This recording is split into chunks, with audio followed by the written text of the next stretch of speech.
Bismillahirrahmanirrahim. Assalamualaikum, bertemu kembali dengan saya Romanes Prasetyo, masih dalam rangkaian pemecahan kasus Excel. Balik lagi ke grup bantuan makro,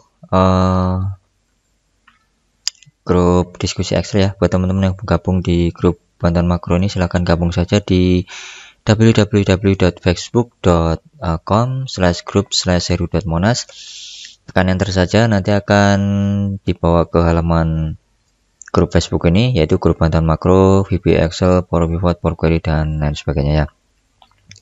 Coba tengok-tengok apakah ada postingan baru, dan ternyata emang ada. Mohon bantuan pertanyaan bagaimana caranya agar nomor 1 nomor urut otomatis terisi jika jenis barang terisi. Nomor 2, jenis barang yang sama terisi hanya satu kali saja sebagai judul kategori. Nomor 3, waduh banyak nih yang ditanyain. Jika nomor urut dan jenis barang maka format bold. Mungkin jika nomor urut dan jenis barangnya ada mungkin ya, nanti akan di format bold. Kemudian kode barang masuk sesuai dengan jenis barangnya. Ya, daripada kita bingung, kita download saja dulu untuk filenya. Oke, saya download. Saya pause dulu ya, nanti setelah berhasil download dan saya buka, akan saya berhentikan untuk pause videonya. Oke, ini sudah saya download filenya, kemudian juga sudah saya buka dengan nama rekap barang per kategori dalam kurung unsolved. Ya, mungkin belum diselesaikan ya, atau belum ketemu cara pemecahannya.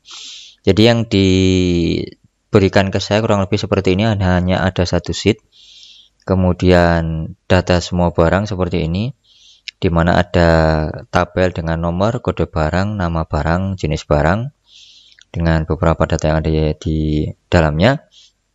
Keterangan di bawahnya adalah tabel di atas merupakan hasil input secara acak kode barang dan jenis barangnya.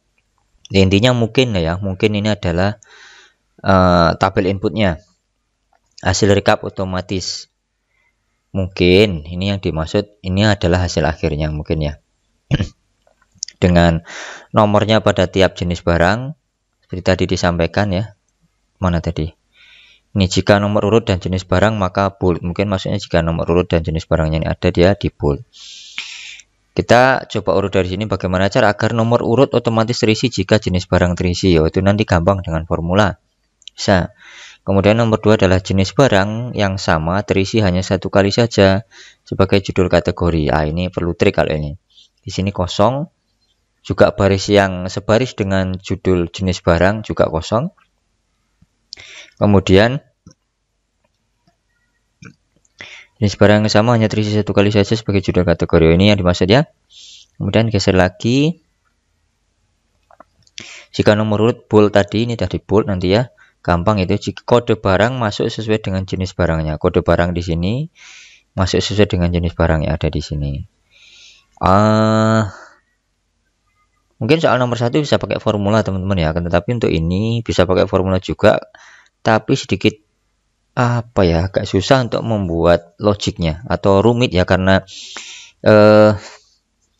bukan rumit sih, akan banyak formula yang terlibat. Dan kemudian kita juga harus mencocokkan antara kode barang dan nama barang di sini, di mana saat di sini hanya ada jenis barang, kita harus menampilkan kosong di sini. Jadi kalau dalam pendekatan saya lebih baik sih pakai pivot table. Ya, kalau diterima nih ininya saya pemecahan saya. Kalau enggak ya silahkan cari cara yang lain ya. Yang saya tahu dan saya bisa paling simpel adalah pakai pivot table dengan gabungan mungkin formula untuk memprovide si nomornya ya. Jadi ini coba saya copy saja sheetnya seperti ini ya. Saya buat sheet baru, misalnya saya namai saja dengan Heru Monas ya. Ini saya namai dengan Heru Monas seperti ini. Kemudian kita coba hapus saja yang ada di sini ya. Ini udah enggak, taruh di sini aja nanti untuk ininya, hasil akhirnya. Caranya yang menurut saya paling pas adalah saya klik dan browse dulu untuk tabel yang ada di sini. Kemudian saya format sebagai tabel, klik pada home, kemudian klik pada format as table. Saya format menjadi seperti ini. Saya klik pada my table as header, klik OK, sehingga tabel saya berformat tabel ya. Kemudian ini saya warna hitam lah ya, biar kelihatan. Kok putih sama ini kan nggak kelihatan ya. Seperti ini sudah berformat tabel. Kemudian pertanyaannya, kenapa sih harus diformat sebagai tabel ya? Nanti akan saya jelaskan di akhir video tutorial ini, sehingga teman-teman tahu kenapa saya harus memformat sebagai tabel ya. Oke, dari sini saya klik pada tabel design, kemudian saya pilih pada summarize with table, atau mungkin saya masukkan ke data modeling dulu lah ini. Klik pada tabelnya, kemudian klik pada Power Pivot. Nah, buat teman-teman yang belum tampil untuk Power Pivotnya, bisa klik pada tab Developer, kemudian klik pada Excel Add-in kalau nggak salah. Ya, di sini centang pada bukan Excel Add-in tapi Com Add-in ya. Developer, kemudian klik pada Com Add-in, centang pada Microsoft Power Pivot for Excel, dicentang seperti ini, kemudian diklik OK. Nah, masalahnya kan nggak semua ada tampil developer seperti ini ya. Untuk menampilkan developer, klik pada File, kemudian klik pada Option. Ya, setelah itu klik pada Customize Ribbon. Ya, kemudian pilih pada jajaran Main tab di sini, centang pada developer di sini, teman-teman centang ya. Setelah dicentang seperti ini, kemudian klik OK, maka teman-teman akan mempunyai satu tab baru, yaitu tab developer. Kemudian untuk mengaktifkan si Power Pivot tadi, klik pada developer, kemudian klik pada Com Add-in, centang pada Microsoft Power Pivot di sini, klik OK. Oke, kita bisa bekerja sekarang dengan menggunakan Power Pivot. Klik pada tabel dimanapun ya, boleh di sini, di sini, di sini, di sini boleh. Mana aja, yang penting di tabelnya tadi sudah diformat sebagai tabel. Klik pada Power Pivot, kemudian klik pada Add to Data Model. Kenapa saya harus menggunakan Power Pivot? Nanti jawabnya akan saya jelaskan sambil membuat pivot tabelnya. Oke, setelah datanya masuk ke Power Pivot, kita klik pada pivot table atau kita buat pivot table. Ya, kita klik pada existing worksheet. Saya buat saja di sini ya, di bawahnya di sini. Oke, saya klik OK. Kemudian saya klik OK, saya akan mempunyai blueprint dari pivot table saya di bawah tabel yang ada di sini ya. Oke, yang diinginkan adalah yang pertama adalah nomor. Nah, si pivot table ini kalau kita sematkan nomor di di baris row-nya, untuk filter konteksnya nggak akan jalan. Jadi saya akan menyematkan yang pertama adalah jenis barang. Klik pada tabelnya, saya klik dan drag pada jenis barang di row seperti ini. Kemudian klik pada kode barang ya. Kode barang saya klik pada row juga seperti ini. Kemudian kita bisa format untuk pivot table yang ada di sini ya. Hasil kita klik dan drag tadi. Klik pada pivot table-nya, kemudian klik pada desain kalau nggak salah. Kemudian klik pada report layout, pilih pada show outline form seperti ini. Kita sudah mempunyai dua buah kolom yang mirip seperti yang diinginkan. Jenis barang hanya tampil satu kali, kemudian sampingnya kosong, ini juga kosong ya. Kemudian kode barang di sini tampil juga kode barang. Yang harus kita sematkan lagi adalah si nama barang. Akan tetapi saat kita klik dan drag nama barang di row seperti ini, tampilannya adalah seperti ini. Enggak seperti yang diinginkan ya. Kita harus mengklik seperti ini, hilang juga. Klik pada plusnya, baru tampil seperti ini dan enggak sejajar. Intinya enggak sama seperti yang diminta. Jadi cara ini mungkin kurang pas. Kita buang saja nama barangnya dulu. Kemudian coba kita klik dan drag pada value. Yang tampil adalah count of nama barang. Dan yang tampil adalah angka 1. Jadi pertanyaannya, bagaimana cara menampilkan si nama barang di sebelah kanan kode barang dengan yang tampil bukan count nama barang, tetapi nama barang yang ada di sini. Disinilah tadi kita gunanya mengaktifkan si Power Pivot dan masukkan tabel yang ada di sini tadi ke dalam data modeling. Oke, langkah selanjutnya saya buang saja dulu. Saya balik lagi ke Power Pivot agar bisa membuat satu measure di sana ya. Saya klik pada Manage. Kita sudah dibawa pada jendela Power Pivot lagi. Saya buat satu measure di sini, misalnya saya kasih nama ya, klik di sini NM barang seperti ini aja ya. NM barang. ya singkatan dari nama barang. Titik 2 kemudian sama dengan saya gunakan formula concatenate_x. Kemudian parameter pertama adalah tabelnya adalah tabel 1. Kemudian expressionnya adalah si nama barang. Ya, seperti ini. Kemudian untuk delimiternya saya kosongkan saja seperti ini, tutup kurung, saya tekan enter. Kita tinggal klik measure tersebut ya, kita minimize untuk si power pivotnya ya, minimize. Nah, tandai di sini sudah mempunyai nama barang atau nm barang sudah barusan kita buat di measure-nya. Sekarang kita tinggal klik dan drag di values. Kita sudah mempunyai nama barang, persis seperti yang diinginkan di sini ya. Oh, lebar sekali nih, saya kecilkan dulu, klik kanan, kemudian column width saya pilih saja misalnya 22. Nah, seperti ini. Jadi pivot table kita bentuknya sudah sama atau mirip seperti tabel yang diinginkan ya. Jenis barang, kode barang, nama barang. Dengan JB di sini, baris di sebelah kanannya kosong sama seperti ini. Kemudian kode barangnya sesuai dengan nama barangnya ya. B5 barang 5, B7 barang 7, B9 barang 9 dan seterusnya. Oke. Yang tampil di sini grand total, muncul barang-barang dan sebagainya, kita buang saja karena di sini juga tidak diperlukan untuk grand totalnya. Jadi saya klik pada pivot table-nya, klik pada design, klik pada grand total, saya matikan atau off for rows and columns. Oke, seperti ini. Saya scroll ke bawah. Oke, sudah manis tampilannya. Utang kita tinggal di sisi nomor di sini. Nah, nomor di sini bisa kita sematkan saja seperti ini, nomor.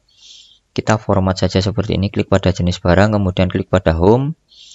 Kita format painter, kemudian saya klik pada nomor di sini. Ya, sudah mirip ya. Kemudian kita pakai formula yang ya sedikit tricky lah ya. Saya pakai di sini if di sini i22 sama dengan 0, maka akan tampil 0. Jika tidak, kita pakai count A ya, count A dari ini i22 ya, i22 titik 2, kemudian i22 juga, tutup kurung. Nah, ini kita kunci dulu yang i22 yang pertama, Fn F4. Seperti ini, saya tekan enter. Ya, tampil angka 1, tinggal kita klik dan drag ke bawah. Klik dan drag ke bawah. Red. Seberapa ya? Anggaplah segini lah. Sampai segini juga nggak apa-apa.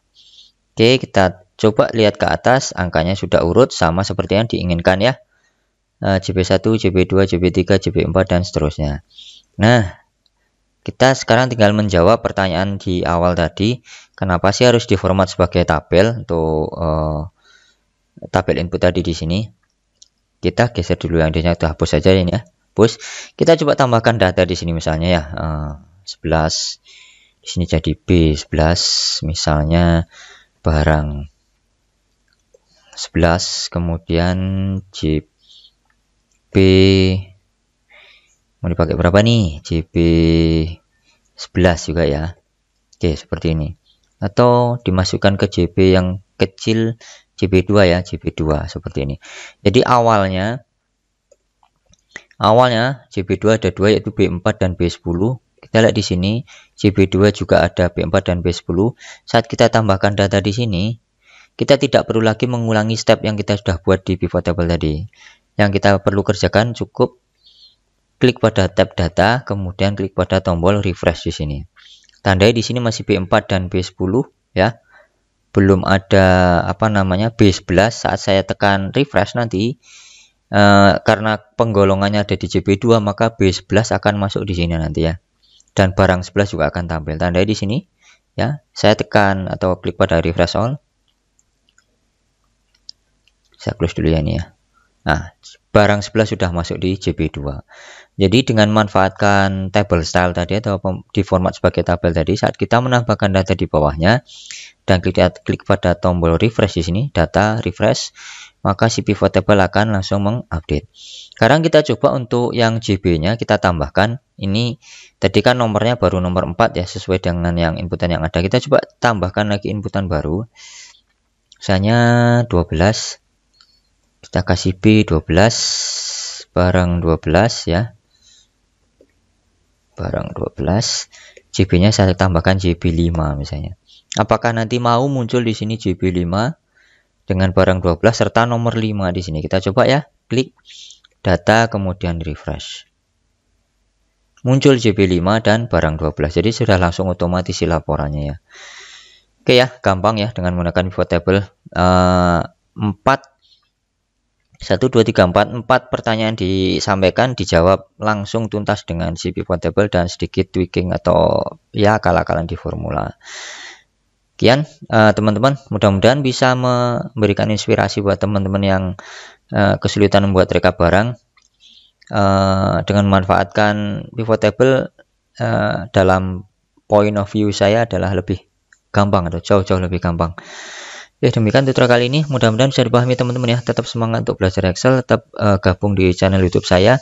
Jangan lupa subscribe maupun klik tombol like dan tombol lonceng agar tidak ketinggalan video tutorial yang berikutnya. Buat teman-teman yang punya pertanyaan ya silahkan gabung saja di grup Facebook saya di sini ya. Ya, memang grupnya apa ya? Grup sudah tua jadi ya apa adanya. Intinya teman-teman bisa belajar bareng di sini bareng saya. Yang namanya belajar pasti ada bisa dan nggak bisanya. Buat teman-teman yang sudah posting pertanyaan tapi belum saya approve ya mohon maaf karena memang waktu saya terbatas untuk menjawab pertanyaan teman-teman. Mudah-mudahan dengan tutorial ini salah satu kasus yang teman-teman sampaikan, contohnya seperti tadi yang disampaikan oleh Pak Arifin Hakim di sini bisa terjawab ya. Baik, demikian tutorial ini, mudah-mudahan bermanfaat teman-teman. Tetap semangat, ketemu lagi bersama saya Herman Espresso masih dalam rangkaian tutorial yang lain. Assalamualaikum warahmatullahi wabarakatuh.